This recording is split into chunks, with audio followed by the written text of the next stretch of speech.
திரைப்பட ரசிகர்களுக்கு வணக்கம். மீண்டும் ஒருமுறை எங்கள் சேனலுக்கு உங்களை வரவேற்கிறோம். 2024 தமிழ் சினிமாவுக்கு நல்ல ஆண்டாக இருந்தது என்று நினைத்திருந்தால், 2025 அந்த எதிர்பார்ப்புகளை தூக்கி எறிந்துவிட்டது என்றே சொல்லலாம். இந்த ஆண்டு வெறும் வசூல் சாதனைகள் மட்டுமல்ல, உள்ளடக்கம் பற்றியதுமாகும். இந்த ஆண்டின் திரைப்படங்களை இரண்டாக பிரிக்கலாம். ஒன்று, சூப்பர் ஸ்டார்களின் பலத்தில் வந்த மெகா பிளாக்பஸ்டர்கள். 2, சிறிய பட்ஜெட்டில் வந்து மக்களின் மனதை வென்று மெதுவாக பெரிய வெற்றியை அடைந்த உள்ளடக்கத்தின் மன்னர்கள். வாருங்கள், 2025இன் சிறந்த தமிழ் திரைப்படங்களை பார்க்கலாம். லோகேஷ் கனகராஜ் இயக்கத்தில் வந்த கூலி 2025இன் அதிக வசூல் செய்த தமிழ் திரைப்படம் என்ற சாதனையை படைத்து உலகளவில் 500 கோடிக்கும் மேல் வசூல் செய்தது.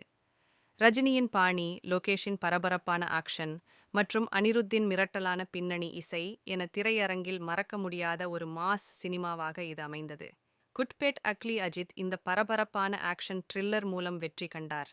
இது உலகளவில் 248 கோடிக்கும் அதிகமாக வசூலித்தது.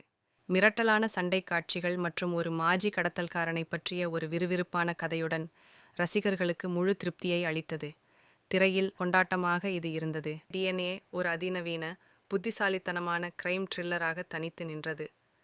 நிஜ வாழ்க்கை குற்றங்களால் ஈர்க்கப்பட்ட இந்த படம் மரபணு பரிசோதனை மற்றும் குழந்தைகள் கடத்தல் பற்றிய நெறிமுறை குழப்பங்களை ஆராய்ந்தது.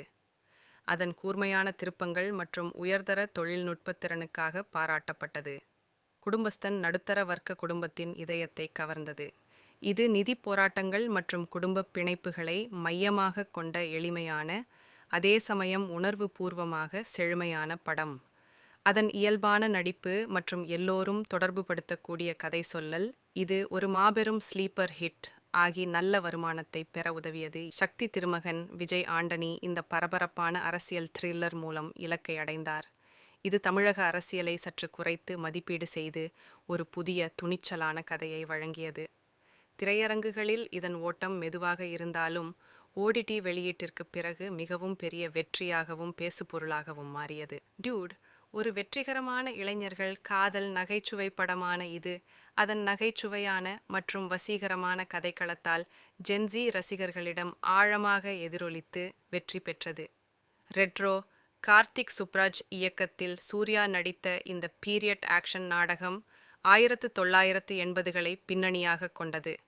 திரையரங்குகளில் சராசரியாக இருந்தாலும் இதன் புத்திசாலித்தனமான தயாரிப்பு உத்தி மூலம் லாபகரமான படமாக மாறியது. 3 BHK மனித உணர்வுகளையும் நகைச்சுவையையும் அழகாக கலந்த ஒரு எளிய ஆனால் மனதை தொடும் குடும்ப நாடகம். நடுத்தர குடும்பம் ஒன்றின் வீடு வாங்கும் கனவை பற்றிய கதை அதன் இயல்பான வசனங்களால் மக்களிடம் வரவேற்பை பெற்றது. பறந்து போ ராம் இயக்கத்தில் வந்த அமைதியான உணர்ச்சி பூர்வமான நாடகம் சமகால பெற்றோர் மற்றும் குடும்ப பிணைப்புகளில் கவனம் செலுத்தியது.